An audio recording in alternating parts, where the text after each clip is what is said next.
Now to the growing food safety scandal in Europe. Officials in the UK are conceding they may never know exactly how many people have unwittingly eaten horse meat labeled as beef. Only a fraction of processed meat products has been tested so far, and evidence is now being handed over to the European law enforcement agency Europol. As Sean Mallon tells us, that news comes as the list of affected products continues to grow.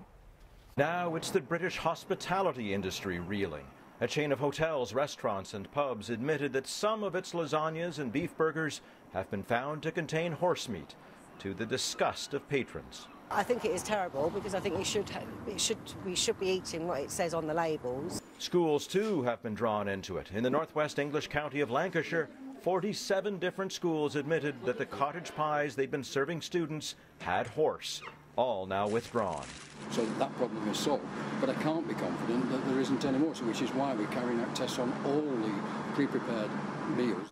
The first results were released of a massive screening program of supermarket products. Only 29 of more than 2,500 included horse meat. A tiny minority, noted the embattled minister responsible, but he added that much more testing needs to be completed. And the consumer can get reassurance in the validity of the products they buy. It is completely unacceptable that any product should be labelled as beef and contains horse. But reassurance has been slow to come from the big supermarkets. Most have been dodging interviews during the crisis. It has earned them a high-level rebuke from the Prime Minister's office, warning that they need to do a better job of communicating with their customers. The government itself also came in for criticism, with allegations that food safety testing has been a victim of austerity. A lot of it is due to the cut in resources that has been made over the last few years.